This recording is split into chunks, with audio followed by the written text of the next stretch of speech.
ওই radio, TV এগুলো পড়ে আছে। আমি দেখতে পাচ্ছি, জিনিসগুলোকে আমি দেখতে পাচ্ছি। দেখে আমি বলছি, বলে দিচ্ছি যে এটা এই জিনিসটা রয়েছে। এতে আর কোনো কি বাহাদুরি আছে? এতে বাহাদুরি নেই। কিন্তু যেটাকে আমি প্রত্যক্ষ দেখতে পাচ্ছি না, যে বস্তুর অস্তিত্ব সম্পর্কে আমি ওই না দেখেও কিছুটা অনুমান করে বলতে পারছি আমার স্থির প্রত্যয়ের মাধ্যমে। যিনি এরকম বলতে পারেন, তিনি হচ্ছেন প্রকৃত আত্মবিশ্বাসী বা ধ্যানী।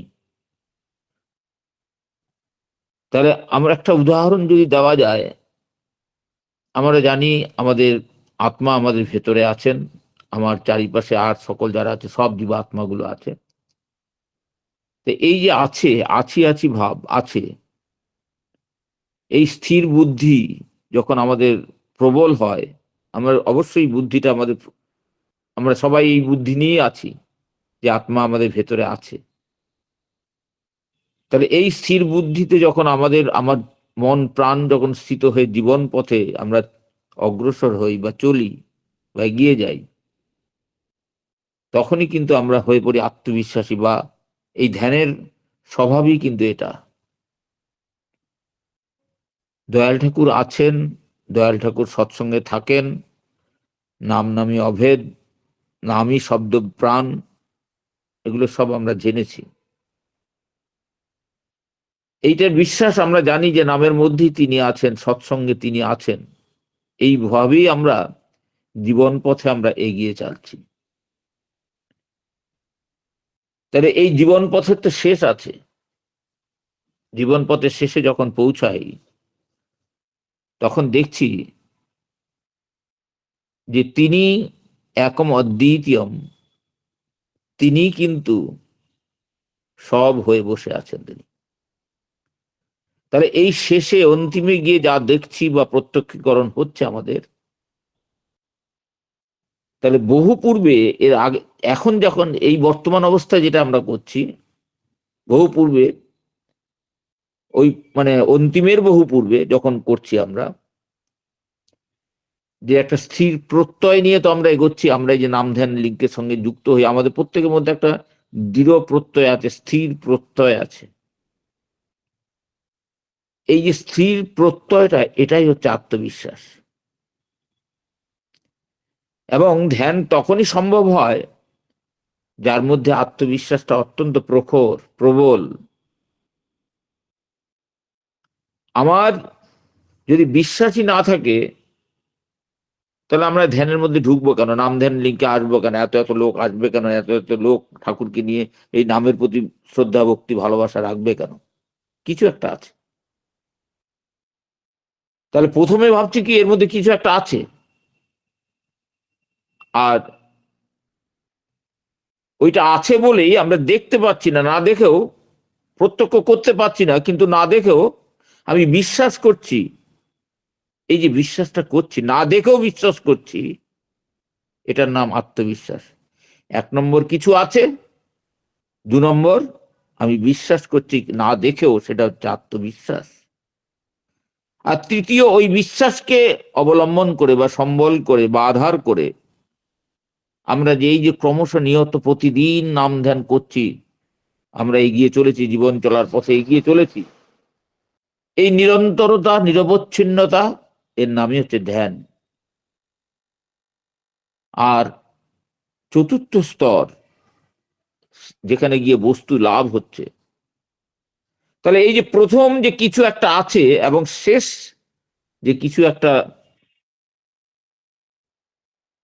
আমাদের বস্তু লাভ হলো, এই দুয়ের মধ্যে সেতু বন্ধন বা মেলবন্ধন কে করালো?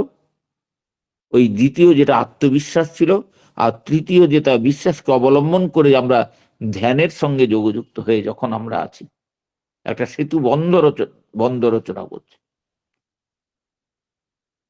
তাহলে যারা প্রকৃত আত্মবিশ্বাসী, যারা প্রকৃত ধ্যানী, তারা কোনো মায়া বস্তু বা অলিক কোনো বস্তুর পেছনে তারা কি সময় নষ্ট করে? করে না, ছোটেই না তারা।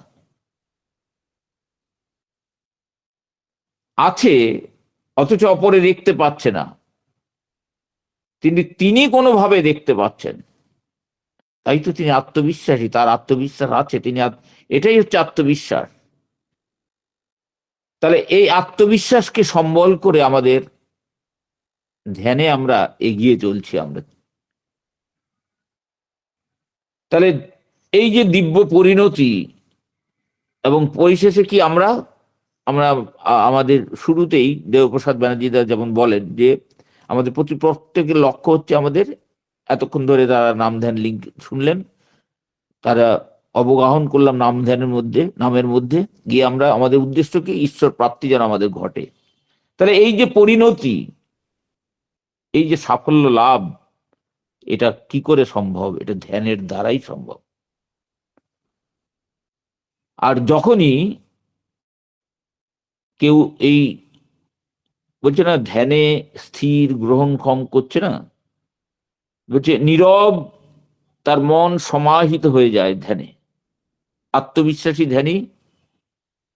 অন্য বাইরের লোকেরা অনেক কিছু বলবে, তারা হইচই করবে যে দেখো এই লোকটা সাধু হলো, বা নানা রকম কথা বলবে, কিন্তু প্রকৃত সাফল্যটাকে তো সে দেখতে পেয়েছে। তার অন্তঃচক্ষুর, তার ওই থার্ড আইটার জাগরণ হয়েছে, সে তখন আত্মবিশ্বাসী ধ্যানীতে পরিণত হয়েছে। সেই আত্মবিশ্বাসী ধ্যানী তখন নীরব, সমাহিত তার চিত্ত, এবং সে ওই পরমেশ্বর সঙ্গেই প্রেমভাব নিয়ে শুধু যোগযুক্ত হয়েই থাকেন। এবং কিছুটা তারা নির্জনে নিরালায়, তারা এত কথাও আমাদের মতো এত কথাও বলেন না, তারা লোকচক্ষুর অন্তরালে চলে যান। কারণ এই যে আমাদের সকালবেলা ফুল ফুটছে, রাতে তো তার জন্য এই যে সকালবেলা যখন ফুল, এই শীতকালে দেখবেন এই যে আমাদের সাদা ফুল তুলতে যাই, সাদা ফুলটা যখন তুলতে যাচ্ছি এর প্রিপারেশন কিন্তু এখন চলছে, এই রাত্রিবেলা চলছে, আস্তে আস্তে কুড়িগুলো বড় হচ্ছে। তাহলে এই সাধনা চলছে, এই রাতে এখন তার জন্য সাধনা চলছে। সকালবেলা গিয়ে গাছে হাত দিয়ে দুটো ঠাকুরের নাম করে মন্ত্র করে আমরা ফুলটা নেই, চয়ন করি। তাহলে অনেক আগে থেকেই কিন্তু ধ্যান শুরু হতেই থাকে। আর ধ্যানটা আগে থেকে, এই এখন থেকে শুরু হচ্ছে বলেই না সকালবেলা গিয়ে আবার আমরা পাই, এবং শ্রী ঠাকুরের শ্রীপাদ পদ্মে আমরা সেটা অর্পণ করতে পারি আমরা। তাহলে এই যে ধ্যানে মন প্রাণ, আমাদের সত্তা, মন প্রাণ সত্তা, এটা কেমন হয় ধ্যানের ফলে? যেখানে মন প্রাণ সত্তা একেবারে মুক্তাঞ্চলের মধ্যে বিচরণ করে, ফাঁকা, হালকা, এবং আমরা তো আনন্দময় সত্তার সঙ্গে যুক্ত, এবং আমরাও আনন্দের সন্তান। আমাদের এই মন প্রাণ সত্তা একেবারে মুক্ত, ফাঁকা, আনন্দময়। এখানে আমাদের কোনো শ্রম নেই, ধ্যান কোনো শ্রম নয়। ধ্যানটাকে ভাবি অনেকে শ্রম, না, একদমই নয়। বরঞ্চ যাবতীয় যা কিছু শ্রম যখন করে আসি, সবাই বলে একটু ধ্যানে বসো, তাহলে কি হয়? তাহলে ধ্যানে আমার চরম পরম আমি বিশ্রাম পাচ্ছি। বিশ্রাম বা এই বিশ্রান্তির ভূমিটাই হচ্ছে, বেসটাই হচ্ছে এই ধ্যান। শুধু মন প্রাণ চিত্তকে এই ঠেলের একদম একটু ঢুকিয়ে দেওয়া লাগে, যা ওখানে বসো, সময় করে বসো, আনন্দ কি জিনিস অনুভব করো, দিব্য আনন্দ কি, দিব্য আনন্দ কেমন, রসসম্ভোগ কেমন, আত্মার আম তো পেয়েছি, আমরা গানে শুনি না আত্মারাম। তাহলে আত্মার আমের সঙ্গে যোগযুক্ত থেকে আত্মার আমতা কি, সেটাকে তুমি অনুভব করো। আমরা অনেক সময় মন বিক্ষেপ রয়েছে, মনে অশান্ত পরিবেশ, অশান্তি ভাব রয়েছে, বা কোন একটা দুর্ঘটনা বা কোনো একটা মনটা চঞ্চল আর কি। তা সেই সময় আমরা যদি এই আজ্ঞাচক্রে চোখ টেরা করে, চোখ মুখ খিচিয়ে দিয়ে কোনো রকম করে ওই তার ধ্যান আধ ঘন্টা 1 ঘন্টা যদি ওই পড়াশোনার সময় যেমন চিরতা জল খেয়ে রাত রাত জেগে পড়ার মতো যদি করতে থাকি, সেটা কি প্রকৃত ধ্যান? ধ্যান নয়। তাহলে ধ্যান হচ্ছে যত রকম কষ্টকর প্রয়াস এর আগে এই মাদারিয়াল ওয়ার্ল্ডে যা করেছি, আমার শ্রী ঠাকুর ম্যাটেরিয়াল ওয়ার্ল্ড বলেন না, মাদারিয়াল ওয়ার্ল্ড বলেন। তাহলে মাদারিয়াল ওয়ার্ল্ডে আমরা অনেক রকম প্রয়াস করেছি, অনেক কষ্টকর কায় ক্লেশ করেছি একটা বস্তুকে পেতে, একটা জিনিস লাভ করার জন্য, একটা জিনিস সাফল্য লাভ করবার জন্য। আর এই ধ্যানে আমার সকল রকম শ্রম যেন কি হলো না, বিশ্রাম হলো। কষ্টকর প্রয়াস করলে তো অবশ্যই শ্রম হয়, মন প্রাণের উপর আমার একটা ক্রিয়া করেই করে। তাহলে ধ্যানের পর এরকম তথাকথিত, তাহলে কি ধ্যানের পর বিশ্রামের প্রয়োজন হয় না? ধ্যানটাই তো বিশ্রাম। আসলে প্রকৃত ধ্যান যারা করে সেখানেই তো একটা বিশ্রাম। সেটা করার পরে কি আর পৃথক কোন বিশ্রামের প্রয়োজন আছে? আর সাচ কোনো প্রয়োজন নেই।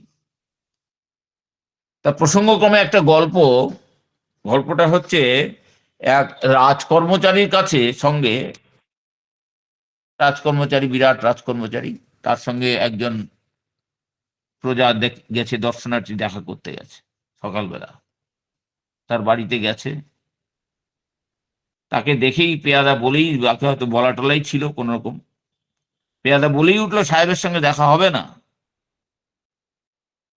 কি না অজুহাত কি না, সাহেব ঘুম থেকে উঠে বিশ্রাম করছেন। এটা হাস্যকর অজুহাত ছাড়া কিছু আর। কারণ যে মানুষ সুন্দরভাবে ঘুমায়, ঘুমটাই তো বিশ্রাম। এই বিশ্রামের পরে কি আবার বিশ্রামের কথা ওঠে? ওঠে কি করে? তা আমাদের অনেকের ধ্যানের ক্ষেত্রে প্রয়াসটা ঠিক এরকমই হয় কিছুটা। এই যে আকাশে ঘুড়ি ওড়ে, উঁচু আকাশে ঘুড়ি উঠছে, আমরা প্রত্যেকে যারা যারা যারা ঘুড়ি উড়িয়েছেন তারা বুঝতে পারবেন জিনিসটা। তাহলে এই যে ঘুড়িটা উপরে উঠছে, একটা সুতোর সঙ্গে তার সংযোগ রয়েছে, অনেক উঁচুতে ঘুড়ি উঠছে। তাহলে সেই ঘুড়ির সঙ্গে আমাদের মন প্রাণ যা কিছু সব ওই সানন্দ আকাশ, স্বচ্ছন্দে ওই আকাশে বিচরণ করছে। তাহলে এই মর্তভূমি যেখানে দাঁড়িয়ে, ভূপৃষ্ঠের উপর দাঁড়িয়ে রয়েছে কি, একটা সুতোর টানের সঙ্গে তার রয়েছে, টান আছে। মর্তভূমির সঙ্গে সুতোর, সরু সুতোর টান যে আছে, আছে কি নেই? ঘুড়িটা, শুধু ঘুড়িটাই দেখি, সুতো কি আমরা দেখতে পাই? সুতো আমরা দেখতেই পাই না, বোঝাই যায় না। আমরা যখন গভীর ধ্যানে যখন মগ্ন হই, তখন কিন্তু আমাদের অনুভূতিটা ঠিক অ্যাজ সাচ এইরকমটি হয়, এমনটি হয়। তাহলে ধ্যানালোকে নিরন্তর অবস্থান করেই আমাদের ক্ষুধা তৃষ্ণা বহির্বিশ্বর এগুলো সব আমরা ভুলে থাকি। প্রকৃত ধ্যানে একটা আনন্দ আছে, ধ্যানে একটা নেশার মতো পেয়ে বসে। যারা যারা ঠিক সেই সেই মানে আনন্দটা পেয়েছেন, তাদের তাদের কথা বলি। তার হুঁশই থাকে না বহির জগতে কি হচ্ছে না হচ্ছে, হুঁশই থাকে না। তাহলে ধ্যানের মধ্যে আমরা আরাম বিরাম বিশ্রামের একটা অবকাশ পাই, চরম পরম শুদ্ধ সাত্ত্বিক একটা আরাম। তাহলে তখন কি হয়, আমাদের দেহের মধ্যে অনেক পেশি আছে, রক্তনালী আছে, শ্বাসনালী আছে, স্নায়ু নালী আছে, এগুলো কি হয়, রিল্যাক্সড হয়। আর রিল্যাক্সড হয় বলেই যাবতীয় যা কিছু কাঠিন্য ভাব, আড়ষ্টতা ভাব, দুঃখ কষ্ট যন্ত্রণা যা কিছু সব অবসান হয়, সব অবসান ঘটে। কখন? ওই ধ্যান চলাকালীন। মন প্রাণ চিত্তটাকে যদি ওই জায়গায়, ওই ভূমিতে যদি নিয়ে যাওয়া যায়, তাহলে কিন্তু এই মনে হবে না যে মর্তভূমিতে যেন নামতেই যেন আর ইচ্ছা করবে না। আমাদের এই যে যা কিছু মনের যে চঞ্চলতা বিক্ষেপ, এটা কেন? এই চিন্তা, একটা বাড়িতে একটা ঘটনা ঘটলো, সেটা নিয়ে নানা রকম চিন্তা, বিশেষ করে দুশ্চিন্তা আমাদের কি করে, মনের মধ্যে বিক্ষেপ ঘটায়, চঞ্চলতা সৃষ্টি করে। আর এই চিন্তার যে অগ্নি, এই আমার দেহ মন প্রাণকে একদম তুষার দগ্ধ করে ফেলে, চোখ মুখ বসে যায়, শুষ্ক অবস্থা, কি টেনশন চোখে মুখে ধরা পড়ে।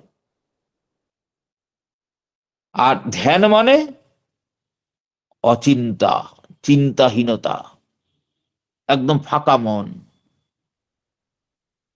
যাবতীয় বিক্ষেপ চঞ্চলতা থেকে আমাদের, যন্ত্রণা থেকে আমাদের মুক্তি, রেহাই। আমাদের আমরা ক্লান্ত হয়ে বিষণ্ণ হয়ে পড়ি, এই দ্বিধাদ্বন্দ্ব যে সংঘর্ষ, এর ফলেই না হয় আমাদের। তাহলে ধ্যান আলোকে যিনি আলোকিত হয়ে আছেন, যার চিত্ত মন প্রাণ আলোকিত হয়ে আছে, সে, তার মন প্রাণ চিত্ত ওই আনন্দময়, আনন্দ আলোকময় হয়ে সেই আরাম রাজ্যে বিরাজ করে, বিশ্রামে বিরাজ করে। তাই ধ্যানীরা এই, তাদেরকে যদি জোর করে এই মর্তভূমিতে নিয়ে আনা হয়, বরঞ্চ তারা কি হয়, তারা তখন বরঞ্চ বিশেষ শ্রান্ত ক্লান্ত বিমর্ষ তারা বোধ করে। শ্রী শ্রী ঠাকুর, শ্রী শ্রী রামকৃষ্ণদেবকে প্রশ্ন করা হয়েছিল যে ঠাকুর, তার খুব, অবশ্যই এটা তো হবে না, 25 তো হয়ে গেল, প্রায় হবে না, তা 5 মিনিট, আরো 5 মিনিট বলুন নাহলে। আচ্ছা আচ্ছা, খুব সুন্দর শ্রী শ্রী ঠাকুর আমার রামকৃষ্ণদেব উত্তর দিয়েছিলেন যে ধ্যান বেশি করলে কি মানুষ পাগল হয়ে যায়? রামকৃষ্ণদেব উত্তর দিয়েছিলেন খুব সুন্দর, বলছে ওসব কলকাতার বাবুদের কথা, বেশি ঈশ্বর চিন্তা করলে মানুষ বেহেড হয়। তিনি তো চিন্তামণি, তার চিন্তা করলে কি মানুষ কখনো উন্মাদ বা পাগল হয়, হতে পারে? রামকৃষ্ণদেব বলছেন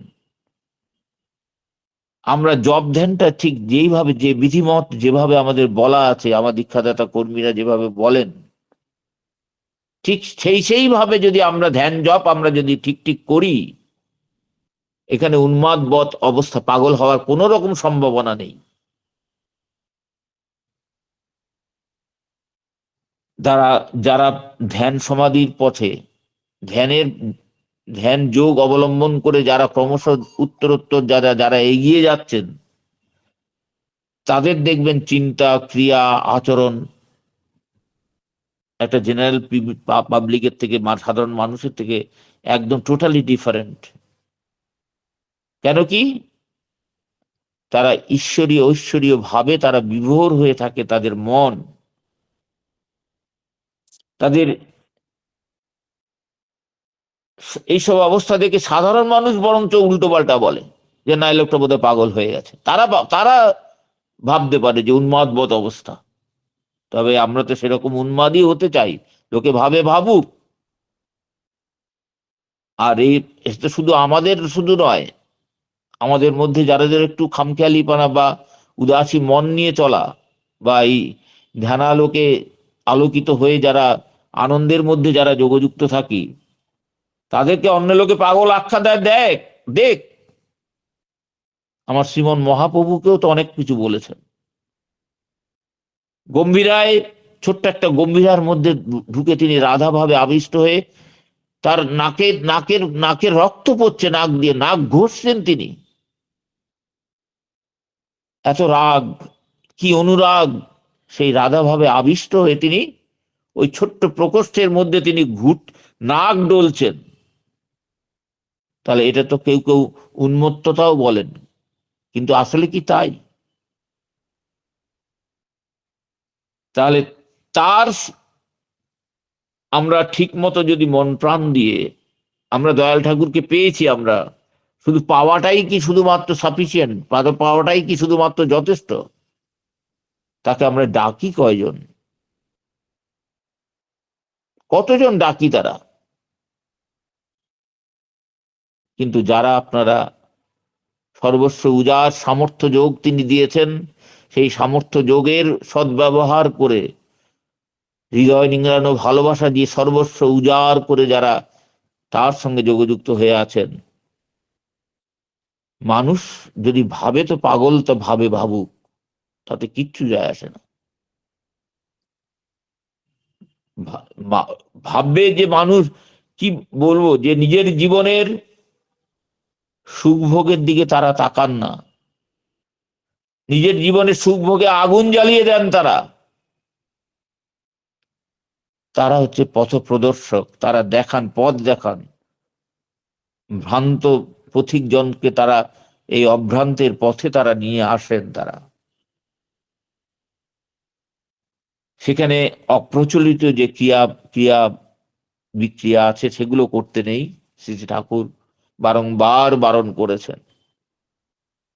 প্রাণায়াম টানায়াম ওইসব নয়। শুধুমাত্র তার জন্য পাগল পারা হয়ে যান আপনারা প্রত্যেকে। কিন্তু যারা পাগল পারা, এটা পাগল নন আপনারা কেউ। এটাকেই তো বলে দিব্যোন্মাদ অবস্থা। তো গদাধর ঠাকুর পাগল বলছেন রামকৃষ্ণ দেবের জন্য যখন কবিরাজ শিরোমণিকে ডাকা হলো, গদাধর ঠাকুর পাগল হয়েছেন বলে সবাই চতুর্দিকে রটে গেল, আমরা জানি সেটা। আর কবিরাজ এসে কি বলল? এ পাগল এ পাগল, সে পাগল নয়। আগে বললাম মহাপ্রভুর গম্ভীরায় থেকে মাথা খারাপ হয়ে গেছে সবাই বলছে। তা কিন্তু এই অপপ্রচারে বিচলিত কি হয়েছিলেন মাতা ঠাকুরানী শচী দেবী?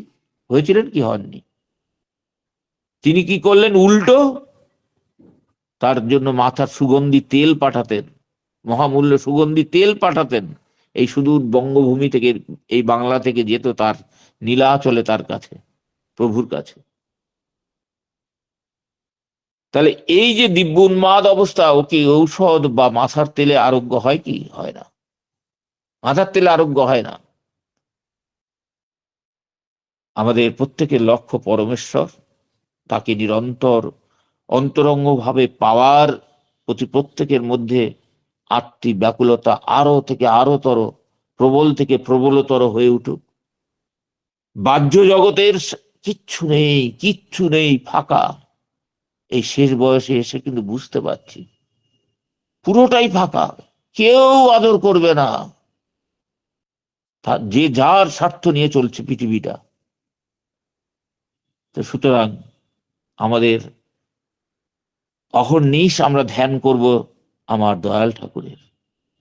তাতেই আমরা তন্ময়তা লাভ করব, বিভোর হব, আমাদের মন সমাহিত হবে। আমরা মনকে কোনো কারণে দুষ্ট বা অসুস্থ হতে দেব না। তার জন্য তিনি যা বিধান দিয়েছেন সেই বিধানগুলিতে আমরা ইন টোটালি 100% আমরা মানার চেষ্টা করব। প্রত্যেকের ইষ্টচল সার্বিক মঙ্গল প্রার্থনা করি দয়াল ঠাকুরের রাতুল রাঙা চরণ। জয় গুরু। জয় গুরু। দাদা, আজকে আমরা খুব সুন্দর আলোচনা শুনলাম, যে ধ্যান সম্বন্ধে খুব সুন্দর আলোচনা করলাম। ধ্যান দর্শন করে মন, আর মন দর্শন করে সত্য। আত্মবিশ্বাসের দ্বারা আমরা ধ্যান করি, তার দর্শন করি। তিনি এক এবং অদ্বিতীয়। আত্মবিশ্বাসী ধ্যানের ঈশ্বর প্রাপ্তি হয়। মন প্রাণ সত্তার দিব্য আনন্দ দেয় হলো ধ্যান। ধ্যানের মধ্যে আমরা আরাম বিরাম বিশ্রাম হয়। যাবতীয় মুক্তি সাধের আনন্দ দেয় ধ্যান। চিন্তামণির চিন্তা করলে আচরণের পরিবর্তন হয়। ধ্যান করলে মন দুষ্ট হয় না, যদি তার বিধিবিধানগুলো সঠিকভাবে মেনে চলি। জয় গুরু। খুব সুন্দর আমরা আলোচনা শুনলাম ধ্যান সম্বন্ধে। পরম পিতা রাতুল চরণের শ্রদ্ধেয় অপরস্তার সার্বিক মঙ্গল প্রার্থনা করি। দাদা, খুব ভালো থাকুন, সুস্থ থাকুন এবং পরম পিতাকে নিয়ে আনন্দে ভরপুর হয়ে থাকুন। এই কাতর প্রার্থনা দয়ালের রাঙা রাতুল চরণে আমরা